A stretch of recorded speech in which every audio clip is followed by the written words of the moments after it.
It's WG bringing you SNB. The game launches in less than 4.5 hours, and you want to know which characters are good and at which point should you even consider re-rolling your account if you didn't hit any of the desired big characters. So that's what this video is for. Let's get straight into the big 8. Out of all 35 SSRs on launch, these 8 are the big ones.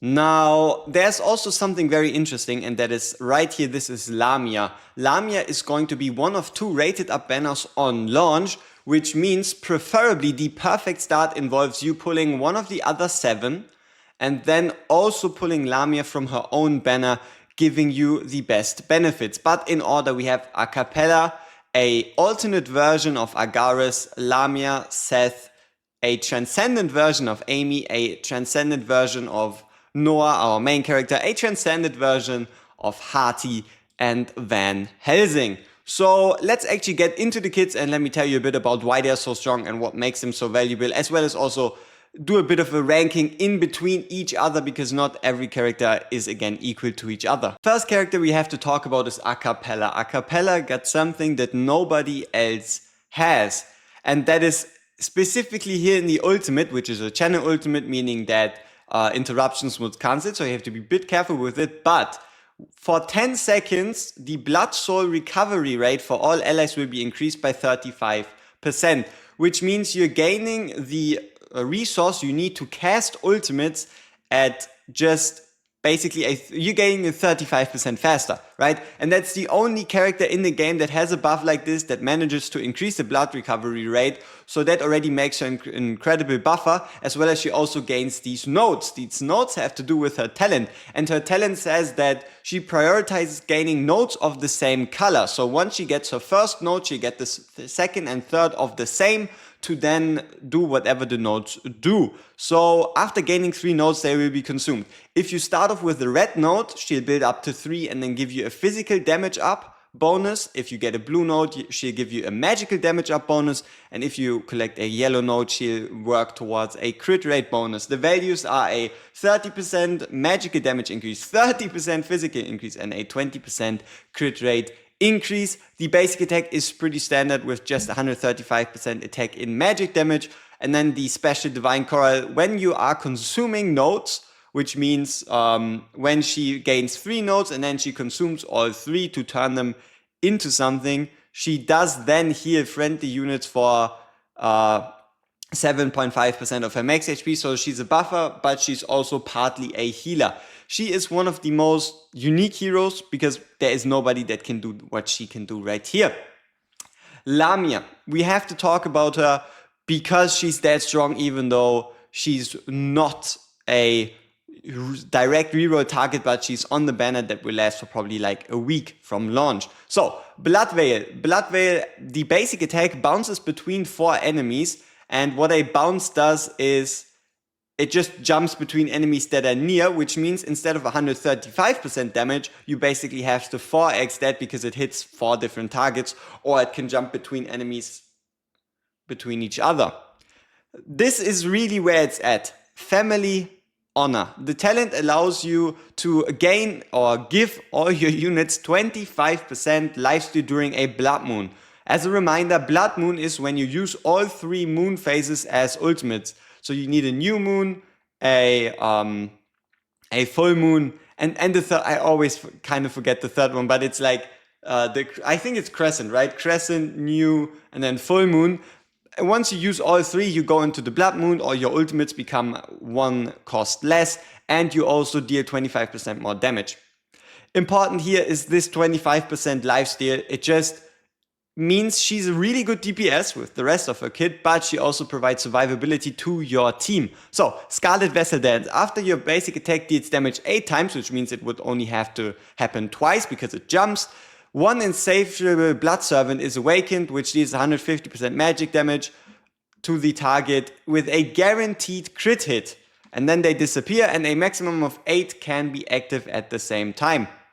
The reason why 8 is because it helps with the Ritual of Blood, because the Ritual of Blood launches a bounce attack at the target, hitting up to 8 enemies which then prioritize different targets, and each hit deals 600% attack and magic damage, and if repeated targets are hit, the damage is reduced. So there is a benefit to the more enemies there are on the field, the more she can actually hit. And if she doesn't hit them, then like for example, the first target would be hit for 600, then 550 if it would hit the same target. So if there's less targets, it's less damage, but more focus. If there's more targets, it's more damage overall. And here, the important part: for each new unit hit, you summon one of these blood servants that are guaranteed crits. Massive damage, big AoE, even good at single target, and survivability through the talent. Sorry for the white border. Here we've got Transcendent Noah. Now, we need to talk a bit about the concept of Transcendence and special units. So every unit is still at SSR, but there is a faction, which you see right here over the level, and that's called the Ancestor faction. Every hero from this faction is a secondary version of an already existing character at a higher power level. These ancestral units tend to be, no matter what, stronger than their normal SSR counterparts, and they are also on the more rare side. You can select them at some point, depending on how many summons you do, but they are just harder to get. You can still pull them from normal banners, you can still pull them from the radar banners, they just have less of a rate.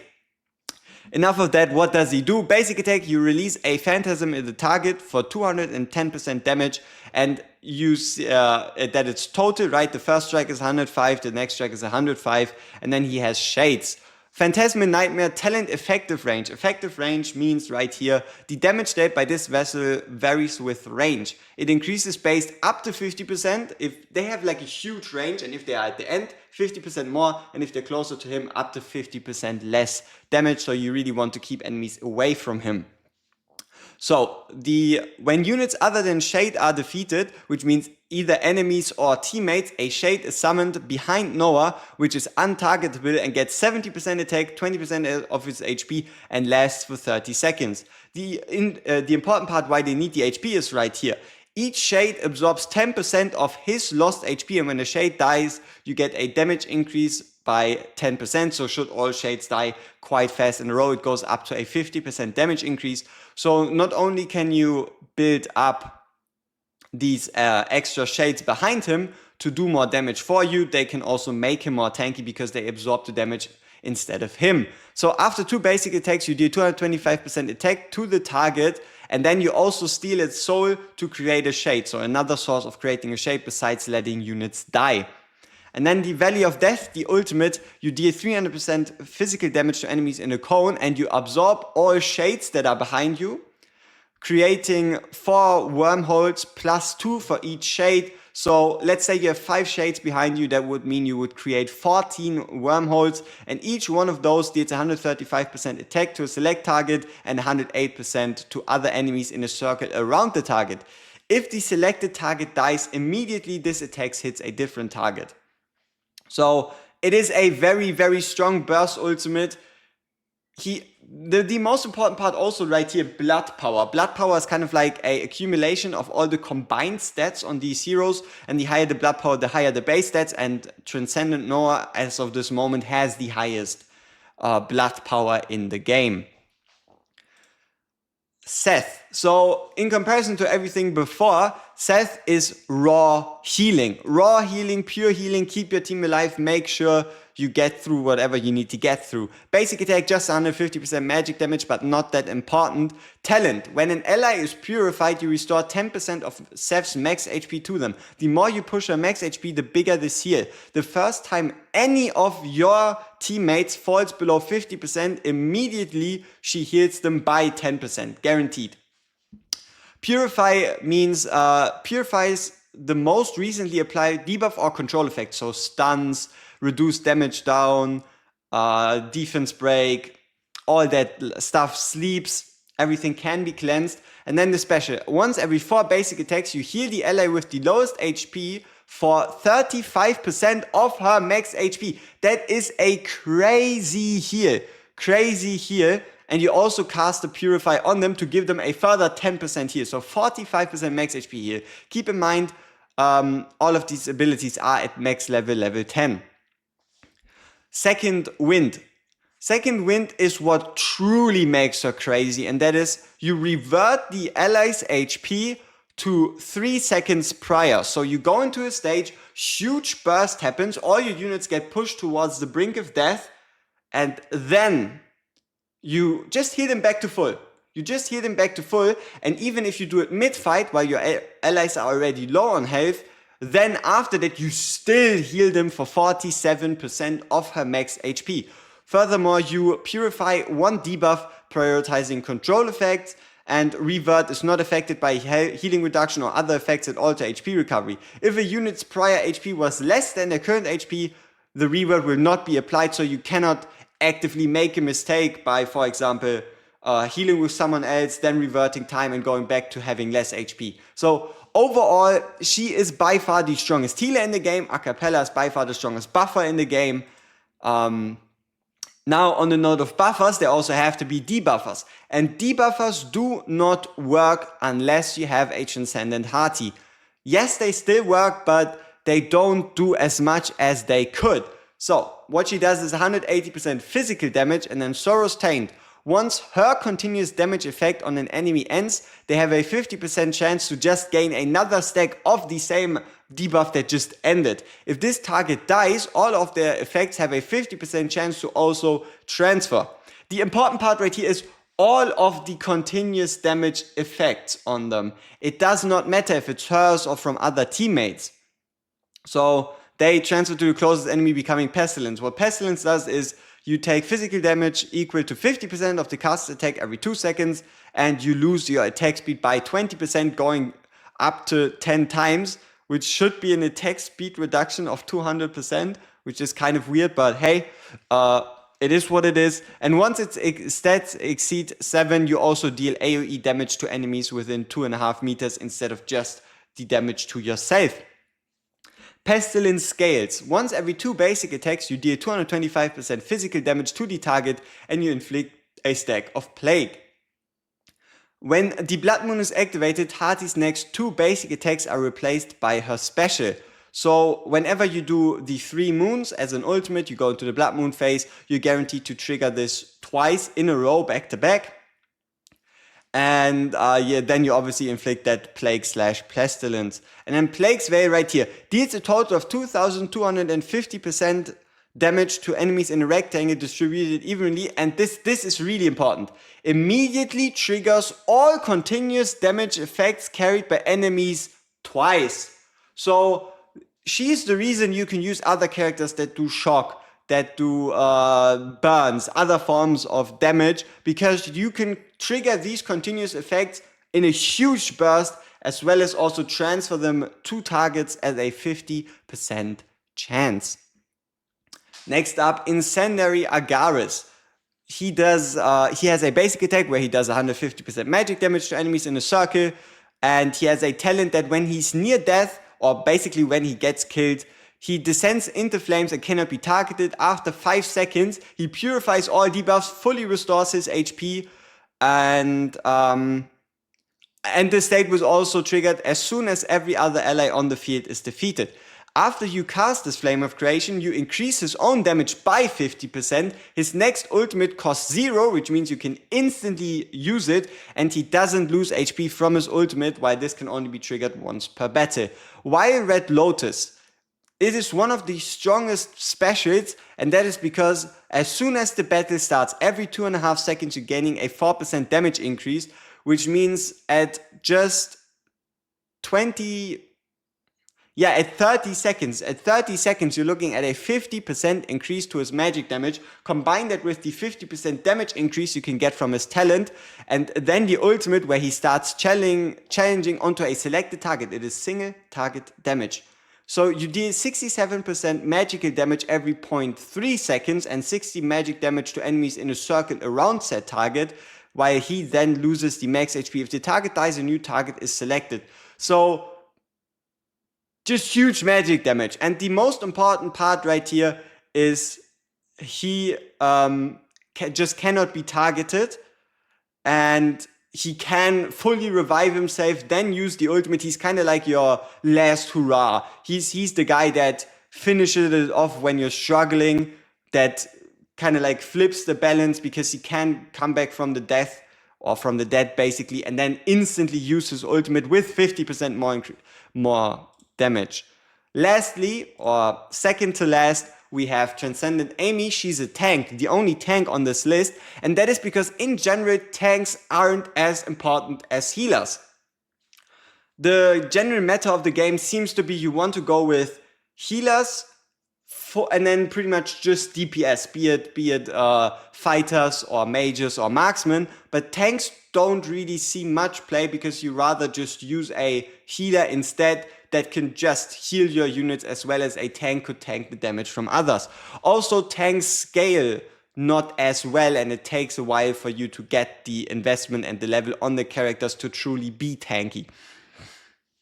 But yeah, you deal 188% physical damage to the target, and your talent is with 1 to 2 Landis spirits, you gain magical damage down, or magical damage taken down, and with 3, you get it at moderate. So either a 50% or a 30% reduction in magic damage taken. Now, how do you even get these landed spirits? Special. Every 2 basic attacks you generate 1 untargetable landed spirit up to 3, at which you get the maximum damage bonus. And these spirits deal 450% attack to the target and they recover HP equal to the damage dealt. So you can basically heal yourself, and as always, summons are kind of broken because these landed spirits are untargetable.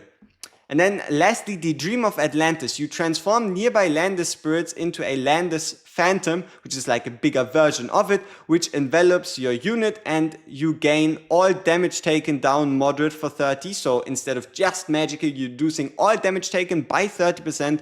You then generate a shockwave that stuns, stun right here, strong control effect, stops and remains unable to cast specials, basic attacks or move during the effect until it runs out. The duration isn't named.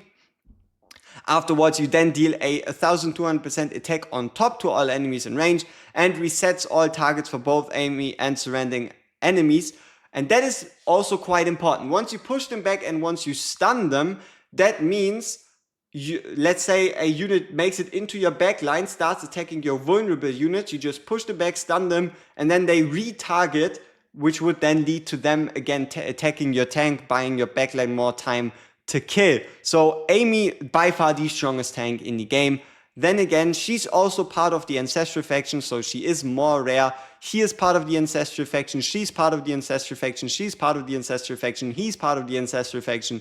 She's a normal unit, she's a normal unit, and the last unit we're ending it on, he is also a normal unit.